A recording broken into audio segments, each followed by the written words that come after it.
Hey guys, welcome back to the channel. Today we're going to be doing another walk around video on a really cool truck. Got Christian here with me. What's up? Where are we right now? We're in Superstition. That's right. And we got DJ. What's happening? How's it going, guys? My name is Dejay from Lakeside, California, and this is my 69 F100.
Well, we got here, you said it was a 69? Sir. Dude, that's an important year right there. Oh, yeah. That's the best year right Yeah, year we went to the moon. Extra 100 horsepower. Yeah.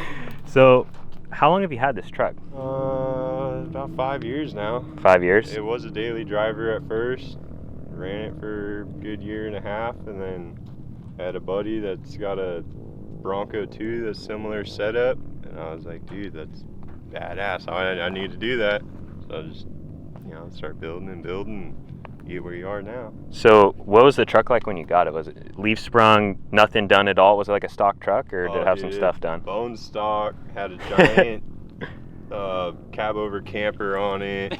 Seriously? Oh yeah, dude. Was this like a camper special, or? Oh yeah. Yeah, You it has see the badge on half it. the emblem. So Okay, yeah.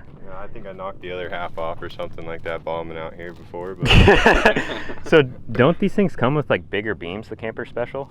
Or something? Well, unfortunately not. Like, it's a 3/4 ton beam up front instead of the 1 inch, but it's got the Dana 60 in the rear. Okay. So it's a full floater, so I stripped everything off of that, linked it, coilover bypass, same in the front. It's got coil bypass and a bump stop up front. So the rear definitely got some paneling going on back here. Oh yeah, try to keep everything hidden, super clean. Don't want to see nothing but my battery, my tools up there, all my fluids, my jack, my spare tire. Okay, so you actually have stuff. These are all like compartments under there. Yeah, so you Okay. pop the panels. Unfortunately, there's a razor back at camp, but my jack would be there. Okay. That's cool. So what's that? That's Oh, sick. you got a little, you can turn by hand. Yeah, Like a, fluids and all that. yeah, that's sweet. So did you do all the panels back here yourself? Yeah. Cool. Yeah, it came out really good. Thank you. How long did that take? There's a lot of work in paneling back here. At least the sheet metal work, I probably got the inside. I don't have any of the inside stuff there, but I have 2 solid weeks of trying to paneling? figure it out. 'Cause my dad does sand car stuff, so he does all the sheet metal work, and he's super good. But I'm getting there, so this is more practice than anything. Yeah. And so you can kind of see what we got going on with shocks back here. This is like a short course set. Yeah, like a traditional short course setup. Yeah, with the bypass too. Yeah. Typically everyone's got their stuff on the link right next to the rear end. Mine's literally laying on the rear end. Okay, so you're literally tabbed off of the housing? It's a true one-to-one setup. What shock package is on here? 14-inch 2.0 coilover and 14-inch 3.0 bypass. Cool. And then you also got, is this a transcooler right here? Yeah. And then little fuel cell? Yeah, 22-gallon Jazz. Yep. Do you have a fuel gauge in this thing? No. Or you're like us? Yeah, we don't have one either. You just get sketchy, you know? Start running out. Hopefully somebody's got some gas or something, you know? Yeah. So you got Robbie's on this thing. Oh yes, super hard to find. Yeah, I was gonna ask you, how hard are those to source? I mean, I was looking for years for 8-lug beadlock Robbie Gordons, and I saw them on Facebook one day in the classifieds, and they were up for 3 hours, and I hit the guy up like, dude, I'll be there in an hour and a half, it says. Just couldn't pass them up. Yep, and they look good. When I first saw this truck, I didn't notice that they were on it, because black, I feel like it's harder to tell the rim when you first see it, and then you walk up to it, you're like, oh, this thing's on Robbie's. Oh yeah, I wish they were chrome. That would make it way better, but black's all good. Yeah, so what size tire is matched with that? That's a 35, 12.5, 17. Okay, so what's happening under here? Just your traditional 3-link setup, but it's a reverse wishbone up top. So yeah, that's kind of crazy. So did you tab this whole thing out yourself? yeah, the whole entire truck I built myself. I'm too cheap to fucking have somebody do it. Yep, that's it. So I mean, it's a lot. You have a lot more pride in it too when you build it yourself. So. Yeah, especially being out right now and ripping it around. I'm super pumped. Yeah, knowing you built the whole thing. Yeah. Oh man. So we got. I already noticed the Mastercrafts. Oh yeah, I got the Mastercrafts. Special thanks to Sheldon Creed out of his old buggy. Okay, so that's what these came out of? Yeah, they're just hand-me-down specials, you know? Dude, they're comfortable seats. Yeah, I actually like these a lot better than the other ones I had. I had just like the standard sandcar style, and they're just real springy and spongy and stuff. These ones I feel more locked in. Yeah. So you got, oh, this is kind of cool, cup holders. Oh yeah, cup holders, fits the koozie and everything. You know? Keep the dew or beer, whatever's good. Yeah, I got my compartment. That's cool. Little charging port in there, keep your phone charged and whatnot. Yeah, normally, like you see people just do kind of the drop-in cup holders. You actually built yours and kind of blended it out. So my little brother works for my dad, and he does awesome aluminum work, and he built all that for me because I'm not super good with aluminum stuff quite yet. I mean, bead rolling and shaping, I'm all right, not welding. So I got these KC Cyclones everywhere in the truck. Underglow lights, dome lights, cargo lights. They're rad. You could just Zeus them to anything and just quick and simple. Yeah, oh, that's cool. Yeah, I didn't realize you Zeused them on there. Ours are just like a typical, I think it's like a quarter 20 that we ran. Quarter 20 I got bolt. those on the front firewall just because there was stock already threaded bungs in there, so I just ran a bolt in them and they happened to fit. Lucky me. But yeah, I had no idea you could run a Zeus tab on those. That's cool. Yeah, I kept the stock dash, the radio I cut out, and then the gauge cluster. Muncie Speed makes a nice aftermarket gauge bezel. Yeah, so I incorporated all the autometer gauges in there. All these holes were old holes that had some kind of working function in the truck back when it was stock, so I wanted to use a lot of them. Just plug them up with, you know, knobs or buttons and whatnot. Yeah, cage on this thing's cool. And then stock door panels. Yep. Everyone goes with the aluminum ones, and I almost did that, but dude, the stock ones are rad. Yeah. Keep them. Yeah, the nice thing too is like these things are so flat that you don't have to worry about tubes kind of getting in the way with it like you do with some of the newer trucks. Yeah, I got a bunch of room still. I can put my whole hand in the side. Seat mounts, got all the fabrication down here. Yeah, just all your basics, keep you safe and keep you in the truck. And then I'm assuming this is all Steelite? Yeah, whole truck's covered in Steelite. It looks good. With like blue trucks, like the gray matches it really well. Yeah, and later on, once everything is finalized, all the tin work will be black, so it'll make it pop even more. But yeah, that good. gray and blue, yeah, it's very nice. Well, just the whole patina look in general too. Very nice. Yeah, the patina look in general too is really cool. Yeah, the whole plan, once it's ready for paint, you know, do a nice scuff and buff, and then clear coat it all. Yeah, this is like a very desirable thing to have patina like this. Yeah, I mean, I learned more and more, but apparently people pay thousands of dollars for this. Yeah, for like fake stuff. patina, yeah, that's I'm like, crazy. dude, I could just scuff it up and pee on the metal, it'll do the same thing. Yeah, so you can see this truck did get rolled in the past. And didn't you say this side was like really pushed in? Yeah, so my buddy was in here and literally right behind your truck on top of the dune right there is pretty much where we were when I rolled it. And yeah, this front of the cab was right here just about. So how'd you pull everything back out? Good old porta jack. Yeah? Yeah. Just pushed it? Some 2x4s, porta jack. Just started pushing the roof back out. Big 5-pound sledgehammer, grinder, and a welder. Yeah, so after that, you're probably like, yeah, I'm putting a cage in this thing. Oh, yeah. Yeah. It definitely Big wake needed it. up. So I pushed it out, started putting a cage in it, and then Jump Champs 2 years ago when it was super duper muddy, it was coming around.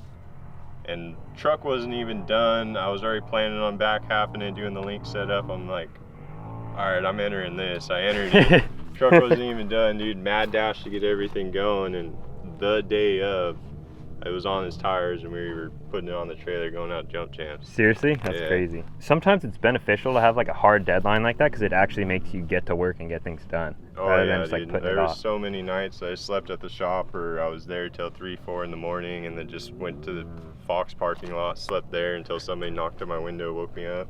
Oh, Shit geez. like that. Yeah, so you're going real hard on this thing. Yeah, 'cause I wanted it done, and I paid money to go, so you know, Yeah. gotta do what you gotta do. So I think we could pop the hood off? Yeah, it comes off easy. Cool. Ryan over here doing some community service hours. Cleaning up the trash out here. Yeah. So you got quite a bit of things going on under here. Just a little bit.